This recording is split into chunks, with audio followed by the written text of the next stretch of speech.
नमस्कार, आप देख रहे हैं कैपिटल टीवी का खास शो महाराष्ट्र फाइल्स। आपके साथ मैं हूं परवीन शेख।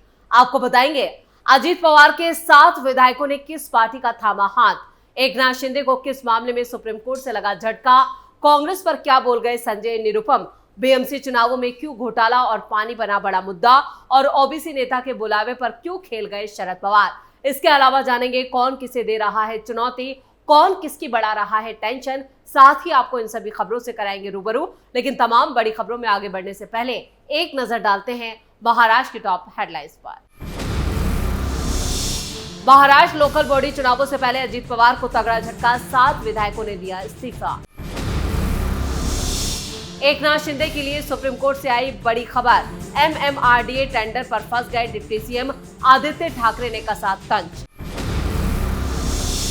महाराष्ट्र में खत्म होने के कगार पर पहुंची कांग्रेस पार्टी, लगातार नेता छोड़ रहे हैं कांग्रेस पार्टी का साथ। बीएमसी चुनावों को लेकर सियासी पारा गरमाया, घोटाले और पानी बना बड़ा मुद्दा। महाराष्ट्र में बदल रही है राजनीति, राहुल गांधी और शरद पवार ने ठुकराया ओबीसी नेता का न्योता। खबरों में सबसे पहले बात अजीत पवार को लगे बड़े झटके की। अक्टूबर में महाराष्ट्र में निकाय चुनाव होने जिससे सियासी घमासान तेज हो गया है। नेता एक पार्टी छोड़कर दूसरी पार्टी का हाथ थाम रहे हैं, लेकिन अजीत पवार के लिए एक और बड़ी और बुरी खबर नागालैंड से आई। नागालैंड में एनसीपी के सभी 7 विधायक शनिवार को सत्ता पर काबिज एनडीपीपी में शामिल हो गए, जिससे मुख्यमंत्री नेफ्यू रियू के नेतृत्व वाली पार्टी को 60 सदस्यीय विधानसभा में पूर्ण बहुमत हासिल हो गया। इस विलय के साथ ही नेशनलिस्ट डेमोक्रेटिक प्रोग्रेसिव पार्टी यानी एनडीपीपी के विधायकों की संख्या 25 से बढ़कर 32 हो गई। शरद पवार के एनसीपी में टूट के बाद नागालैंड इकाई ने अजीत पवार के गुट का साथ दिया था। 2023 के विधानसभा चुनावों में एनडीपीपी और उसकी सहयोगी बीजेपी के बाद एनसीपी राज्य में तीसरी सबसे बड़ी पार्टी बनकर उभरी, जिसने 12 सीटें जीती थी। विधानसभा अध्यक्ष शोरिगेन लोंगोक्युमेर ने कहा, 7 विधायकों ने खुद मौजूद होकर औपचारिक पत्र सौंपे, जिनमें एनडीपीपी में विलय का उनका फैसला बताया गया। यह विलय संविधान की 10वीं अनुसूची के तहत संवैधानिक आवश्यकता को पूरा करता है।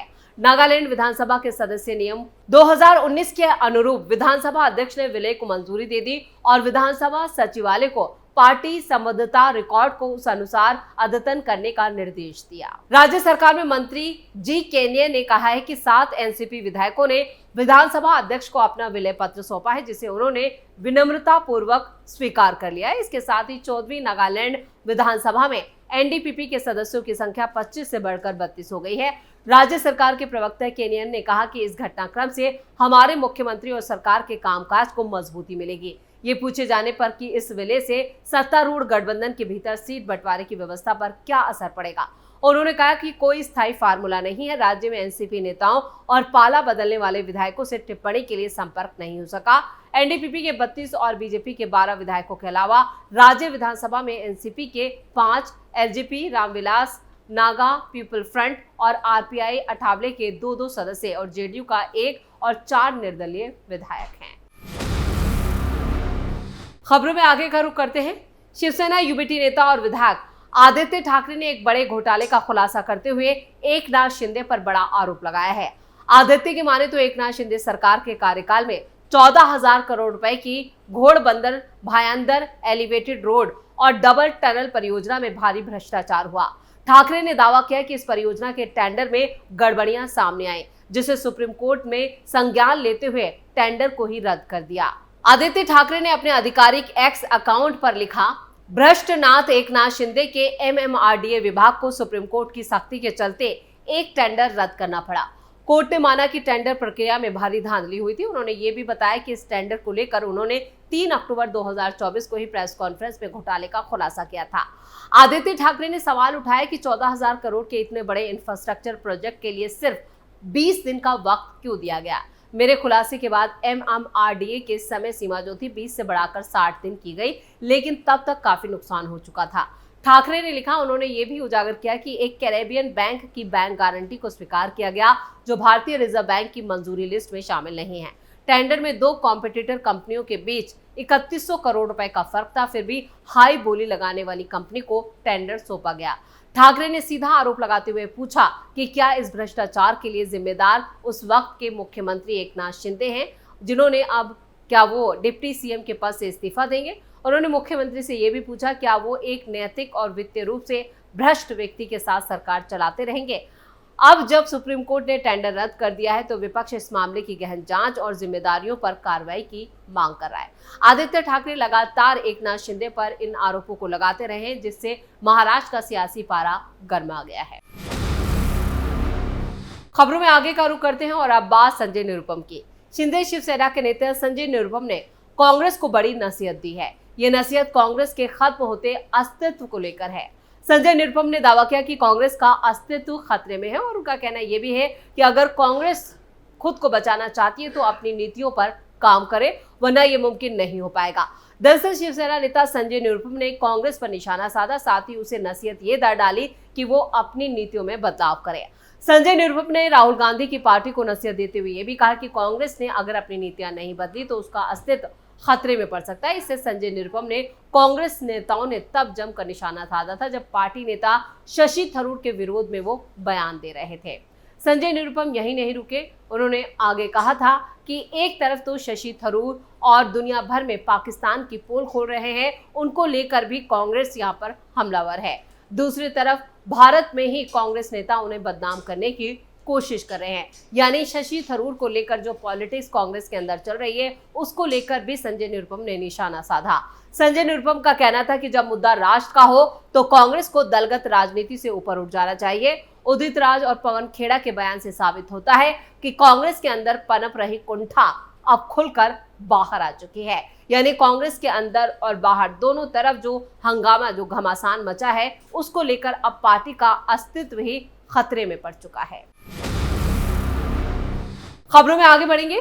बीएमसी देश की सबसे बड़ी और सबसे अमीर नगर पालिका है।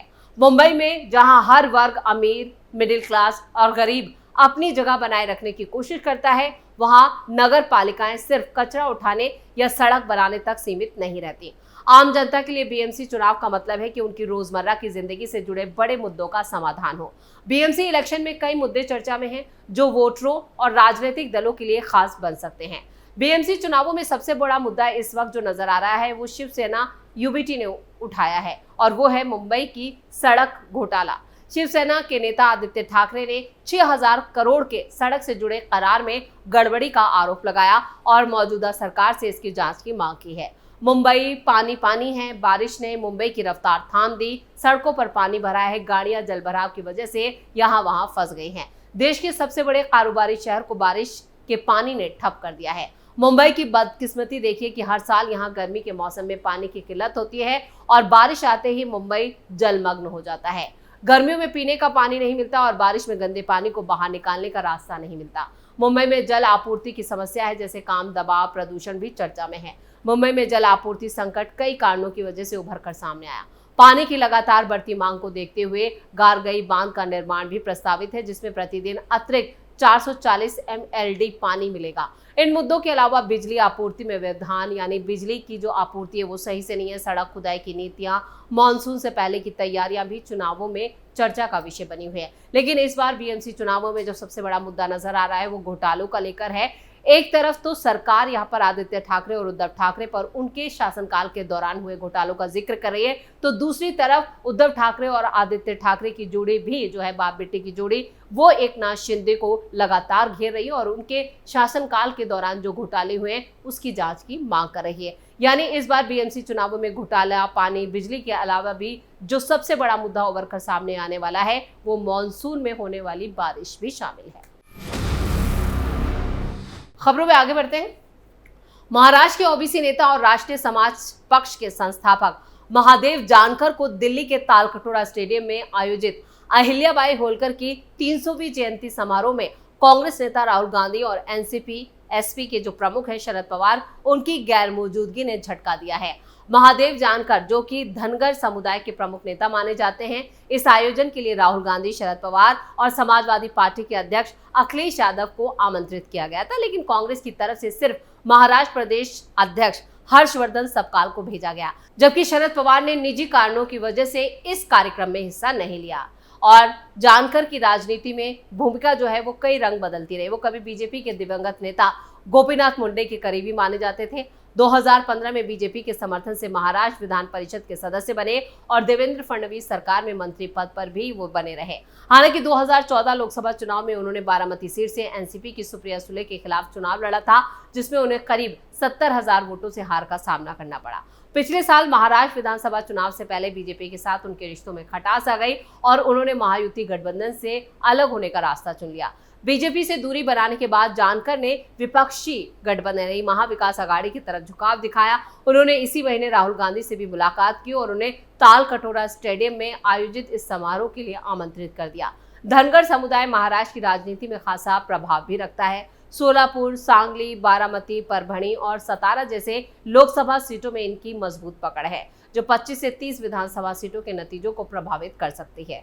जानकर ने आरजेडी नेता तेजस्वी यादव और तमिलनाडु के मुख्यमंत्री एम.के. स्टालिन को भी अहिल्याबाई के इस कार्यक्रम के लिए निमंत्रण भेजा था, लेकिन बड़े विपक्षी नेताओं के गैर मौजूदगी से ये साफ हो गया कि जानकर को फिलहाल ना सत्ता पक्ष और ना ही विपक्ष से पूरा समर्थन मिल पा रहा है, जिसके उनके राजनीतिक भविष्य पर सवाल खड़े हो रहे हैं। यानी उन्होंने जो कार्यक्रम रखा उसमें ना राहुल गांधी पहुंचे, ना शरद पवार पहुंचे, ना ही विपक्ष के दूसरे बड़े नेता जिन्हें आमंत्रित किया गया था, अखिलेश, तेजस्वी और स्टालिन, उन्होंने भी अपनी दिलचस्पी नहीं दिखाई। यानी जानकर जो जाल बिछा रहे थे महाविकास आघाड़ी के लिए, फिलहाल वो उसमें खुद ही उलझते हुए नजर आ रहे हैं। तो महाराष्ट्र फाइल्स में खबरों का सिलसिला यही खत्म करते हैं। बाकी खबरों के लिए आप जुड़े रहिए कैपिटल टीवी के साथ। वीडियो को लाइक करें, शेयर करें और कैपिटल टीवी को सब्सक्राइब जरूर करें। धन्यवाद।